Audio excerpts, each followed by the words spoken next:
I always thought the enemy would come through the front door, not beam in through the ceiling.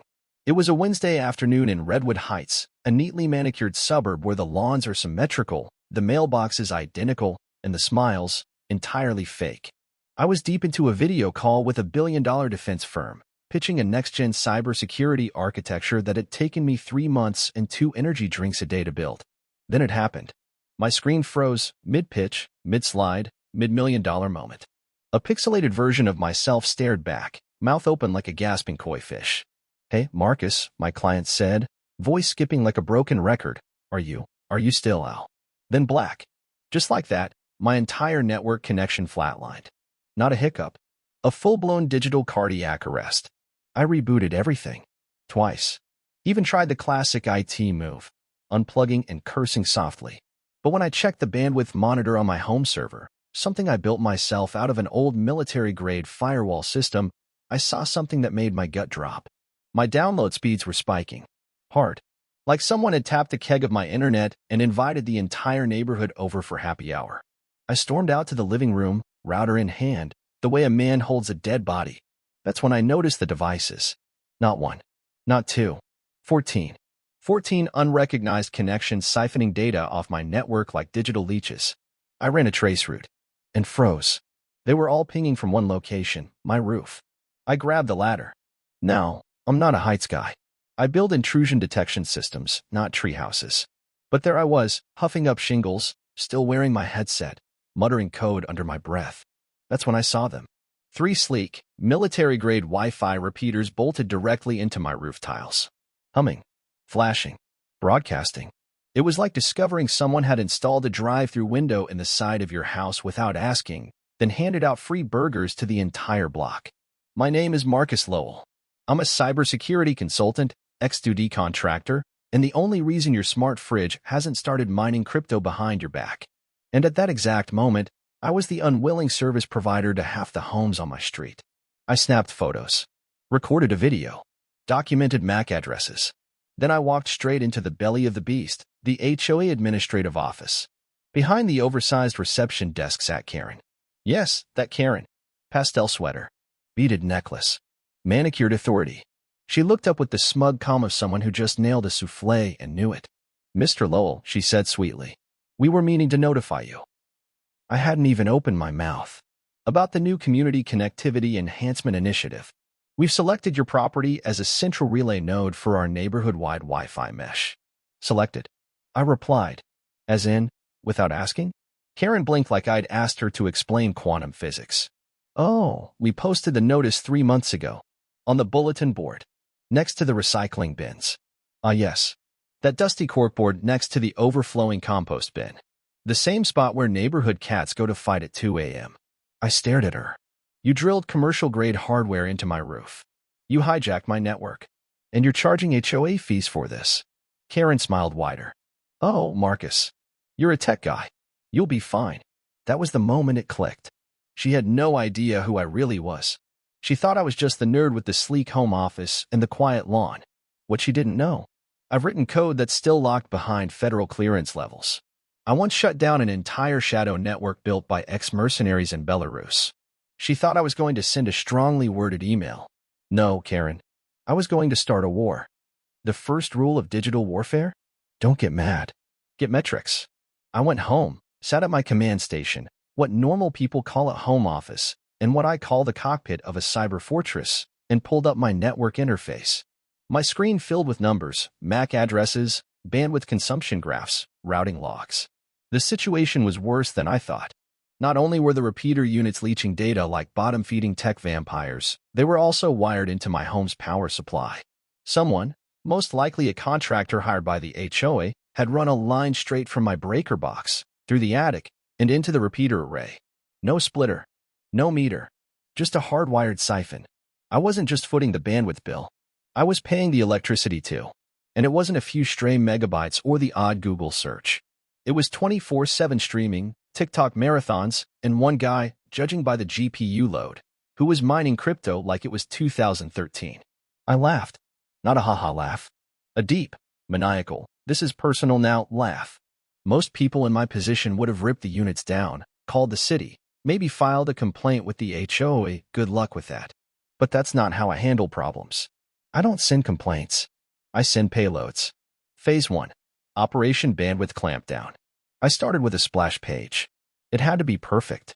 It needed the right color scheme, the right font, and the tone of a boring terms and conditions document that no one ever reads. I modeled it after AT&T's user agreement, complete with fake logos and a fabricated ISP name. EchoGrid Networks. Delivering tomorrow's speeds today. When anyone connected to the repeater network, they'd get redirected to the splash page. It looked like a typical update prompt. We've updated our service agreement. Click Accept to continue. Accept hidden deep in the wall of text was one line. Users acknowledge and consent to bandwidth fees assessed at 27 cents per megabyte beyond 50 megabytes daily. If they clicked Accept, which they always do, they were routed through my custom network filter, tracking every byte, logging every session, tagging every household. By the end of day 1, I had 10 acknowledgements, 10 households, 10 digital fingerprints. Then came Phase 2, the invoices. I created a shell company, EchoGrid Utility Solutions LLC. New email, new website, even a virtual business address in downtown Portland. I designed professional-looking invoices, itemized, timestamped, and stamped net 7 for due date. The first batch wasn't outrageous, $38.40 here, $71.62 there. Just enough to feel real. Just enough to sting. But the piece de resistance? I sent one to the HOA treasurer, Harold Foster. He'd been one of the loudest voices in the community forums calling for modernization. I figured he wouldn't even question a vendor invoice if it came with a legit enough logo and some made-up billing code. He paid it. All $1,864.20. Within 48 hours, $6,500 had landed in my business account. Was it ethically murky? Sure. Was it legally defensible? Let's say. I was operating in a gray area with the headlights off and a map drawn by a retired lawyer with a grudge. But I didn't care. Because Karen was next. When Karen received her invoice, $2, $129.40, she didn't come to me. She marched into the HOA office like she was leading the Normandy invasion. I know because I watched it all through a hidden repeater cam I'd installed for monitoring purposes. The footage was glorious. Karen waving the invoice like it was a subpoena. Harold sweating bullets. The HOA secretary whispering something about vendor trials. Karen accused them of outsourcing services without a board vote. Harold mumbled something about exploring infrastructure solutions. It was chaos. Digital theater. And I had front row seats. But Karen, ever the queen of misdirected rage, never once suspected me. That would have been the end of it, if the HOA hadn't decided to strike back the only way they knew how. Paper citations.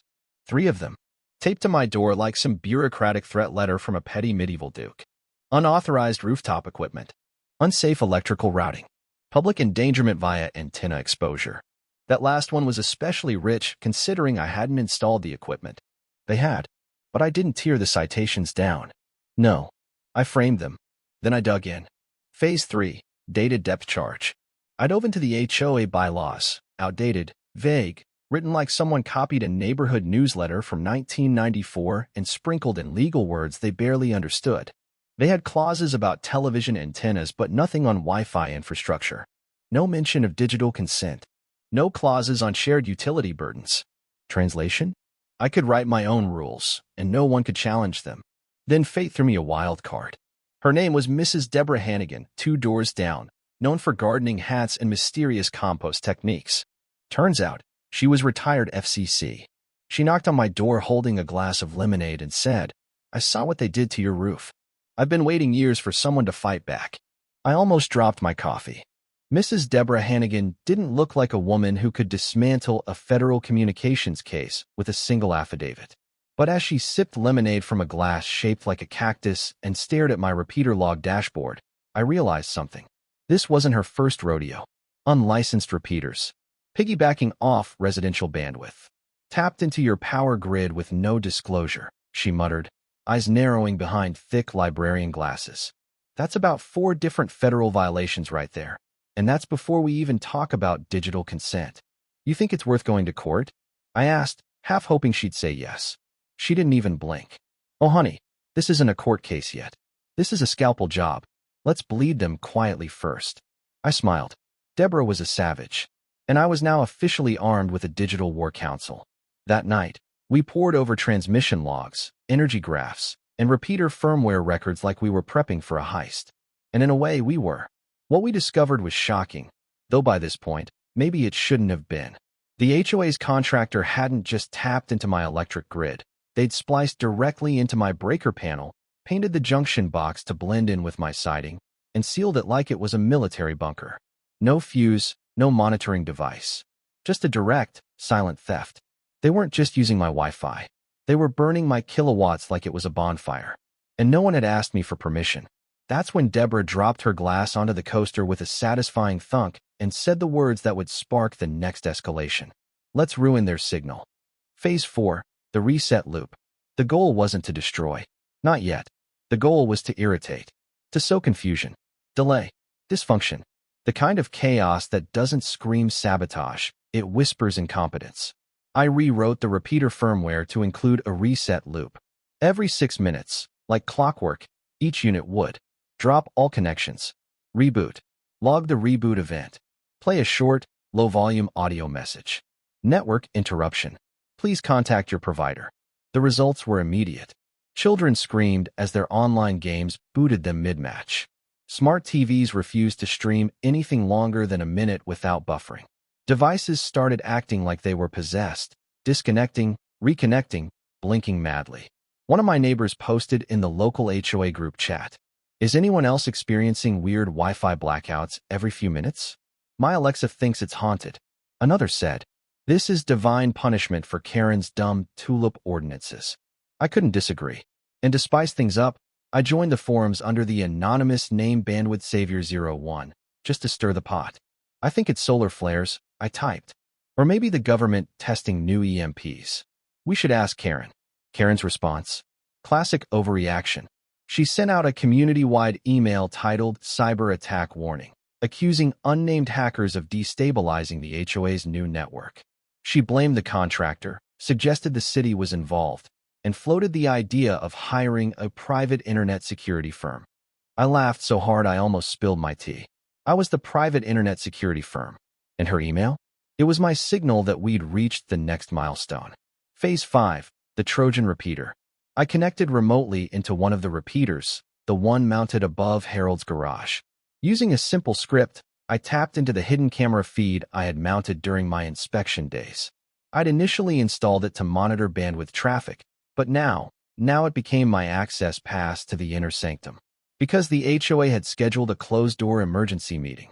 I wasn't invited, but my repeater was. I watched the whole thing from my laptop, feet up on the table, popcorn in hand, Deborah on the couch next to me like we were watching a live-action sitcom. Karen paced at the front of the community hall like she was on trial for espionage. "We're under attack," she barked. "These outages are clearly the result of external interference. This neighborhood deserves better. We deserve order." Harold wiped sweat from his forehead, whispering about invoices and rising infrastructure costs. Another board member asked, "Who even approved these repeaters?" Silence. Karen's lip twitched. Then it happened. She said my name. I wouldn't be surprised if Marcus Lowell was behind this. He's been hostile since day one, possibly even engaging in digital sabotage. Deborah leaned forward. "You getting this?" she asked. I clicked record. An hour later, that video was playing in a private Facebook group called HOA Horrors, which had just hit 73 members. Most of them were residents in the neighborhood who had reached out to me privately, whispering about their own HOA horror stories. Bogus citations, fines for wind chimes, threats over the color of lawn chairs. Now, they had proof that their beloved HOA wasn't just power drunk. It was flailing, fumbling, and making it up as they went along. Screenshots flew. Memes exploded. Someone photoshopped Karen's face onto a Wi-Fi symbol crashing into flames. Another made a fake ad. Introducing KarenNet drops every 6 minutes. No refunds. I wasn't even trying anymore. The system was burning itself from the inside. Then came the nail. The HOA, furious and clueless, nailed an orange violation notice to my front door. Nailed. Like it was a horror movie set in 1692 and I was a tech-savvy witch. It claimed unauthorized rooftop installations and gave me 7 days to return my structure to community standards. I stood on my porch, stared at the paper flapping in the wind, and just smiled. Because they still didn't get it. I hadn't escalated yet. But now it was time to write my name in the bandwidth history books. They wanted war. So I gave them confusion. See, Karen and her HOA brigade had mastered the art of bureaucracy.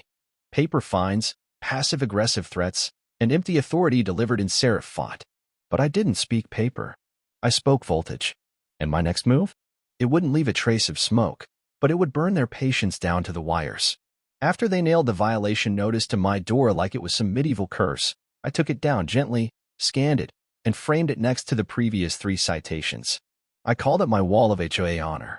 Then I sat down at my workstation, cracked my knuckles, and activated something I called the power bounce trap. Elegant, subtle, diabolical. It worked like this. Every time the repeater unit spiked in energy usage, say, when Karen's grandkids streamed Baby Shark in 4K, or when the neighbor across the street hosted one of his sketchy business webinars, my smart meter would detect the surge. Once the load crossed a defined threshold, the system triggered a 10-second blackout on just the circuit that powered the repeaters. 10 seconds. Not long enough to trip breakers. Not long enough to trigger suspicion. But just long enough to crash streaming services, drop downloads, corrupt file syncs, and make every smart device in those houses feel like it was built in 1992. Then, everything turned back on like nothing happened. Perfect loop. No logs. No fingerprints. Just a mysterious force that made your Wi-Fi feel cursed. Within 3 days, the effects were visible. The HOA message board exploded. My router keeps rebooting every 6 minutes. Are we being hacked? Netflix won't load past 15 seconds. Anyone else? This feels like a cyber haunting. I couldn't help myself. I anonymously posted. Have you tried rebooting the HOA? Even Deborah laughed at that one. Karen, of course, assumed it was an outside attack. She called an emergency meeting again. I wasn't invited again. But my repeater was. So I watched. Again. This meeting was more desperate.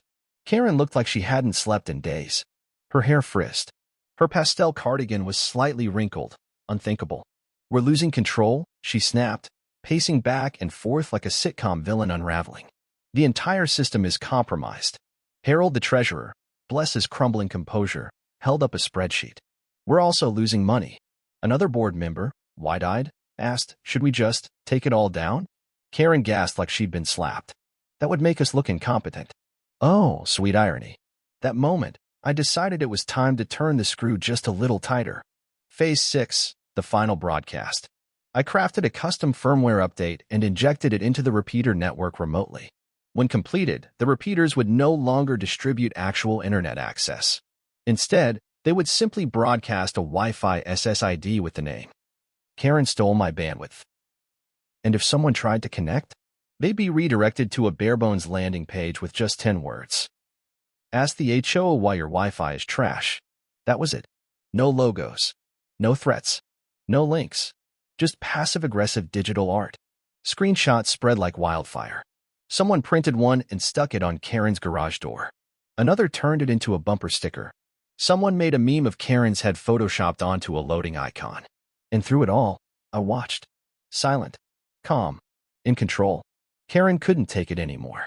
She sent another email blast, this time with the subject line, urgent, malicious digital misinformation. She accused residents of participating in cybercrime, threatened legal consequences for defamation through SSID abuse, even implied someone might be weaponizing home electronics. I choked on my coffee reading that one. It was delicious. But then came the real turning point. A quiet knock on my door. It wasn't Karen. It was 3 of my neighbors, holding laptops, holding questions, holding grudges. They'd seen the repeater name. They'd heard the rumors. They'd watched Karen unravel. And now? They were looking at me the way people look at someone who might just be a necessary villain in a broken system. Is it true? One asked. Did you do all this? I didn't confirm or deny. I just invited them inside, poured coffee, opened my laptop, and showed them a solution. I proposed an alternative. A real network. Secure. Fast. Transparent. No HOA involvement. I called it Redwood Net, a resident-owned, subscription-based local mesh built on ethical tech and managed with real-time analytics and privacy-first principles. No forced signups. No hidden fees. No Karen. Just $15 per month and complete peace of mind. By the end of the night, they'd all signed up. And they weren't alone. Within 48 hours, over half the neighborhood had opted in. By the end of the week, Karen was no longer in control. She'd lost the narrative. She'd lost the support. And, though she didn't know it yet, she was about to lose the board. Karen had always strutted around Redwood Heights like a self-appointed monarch, issuing fines like royal decrees, wagging her clipboard like a scepter, and treating any homeowner with backbone like a serf. But monarchies have one fatal flaw. They crumble the second the villagers stop playing along. And the villagers? Oh, they were done. The final blow didn't come from a hack or a broadcasted repeater signal. It came from something far simpler. Paperwork.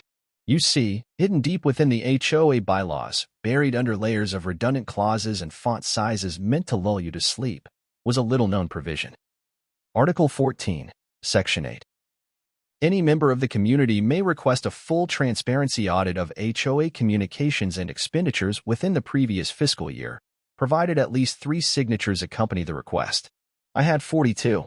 Within a day, I'd filed the formal request. Certified mail. Digital backup. And just for drama, a hand-delivered copy slid under the HOA office door with a bow on top. Karen couldn't ignore it. The board couldn't stonewall it. They were legally bound to disclose everything. And everything is exactly what I wanted. The fallout was nuclear. Harold the treasurer, already flinching from the earlier invoice scandal, combed through the records and unearthed thousands of dollars in shady payments. Inflated maintenance fees. Contractor bills with no verification. HOA funds used to purchase decorative enhancements for Karen's garden, including a $1,200 ceramic flamingo imported from France. When confronted, Karen claimed decorative morale upgrades. No one bought it. Harold didn't just resign. He stormed out of the next meeting with a USB drive in one hand and a printed spreadsheet in the other. He left the USB on the podium and said, loud enough for the entire room to hear, "You all should see what she's really been doing." Within 48 hours, the board collapsed like a wet sponge. 2 members abstained from further voting. 1 ghosted entirely. Meetings were postponed. Emails went unanswered. Fines stopped arriving. Karen? She tried to plug the dam with more fines, this time for community defamation and distribution of private HOA materials. But it was over. The Whisper Network had become a choir. The screenshots. The bills. The flamingo. And then the broadcast. The next community meeting was different. For the first time, it was open to all residents. For the first time, it was live-streamed, thanks to a camera I offered to set up as a courtesy. Karen stood at the podium like a dethroned monarch refusing to leave the stage. She launched into a speech about order, structure, and respect for process. No one clapped, not even the ex-board members. Then came the moment. Penelope, Deborah Hannigan, FCC retiree, lemonade-sipping tactical nuke, stood up slowly, raised one hand, and calmly said, "Motion to remove Karen from her position as HOA chair, effective immediately." Silence. Then, from the back of the room. Seconded. Then, all in favor? Hands. Everywhere. I counted 57 out of 63. The rest? Too stunned to move.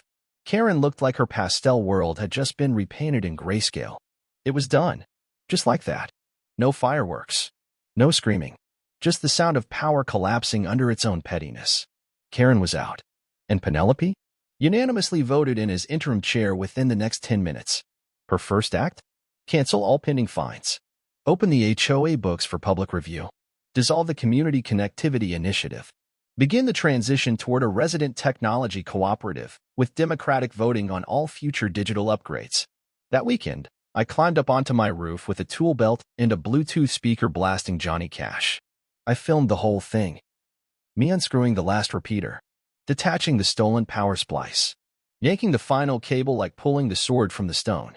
Then, thunk, into the trash can. I uploaded the video to the neighborhood forum.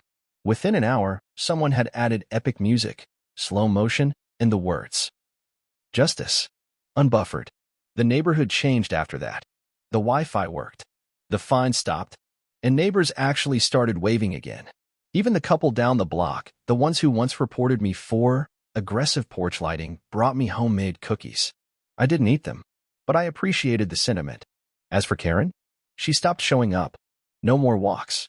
No more patrols. Her perfectly pruned front hedges began to grow wild. There were whispers about a for sale sign coming soon. A U-Haul was spotted circling her cul-de-sac. Rumor had it the new network no longer reached her living room, and she was too proud to ask for help. I didn't gloat. Well, okay. Maybe a little. Especially when a small brown box arrived on my doorstep a week later. Inside was a custom-engraved miniature router trophy. King of Bandwidth, Neighborhood Edition. No note. No name. Just the gleam of aluminum glory under my kitchen light. I placed it on my shelf, right next to my framed dog in sunglasses photo and my first Arduino build. It was the perfect reminder. You don't need a badge to fight power.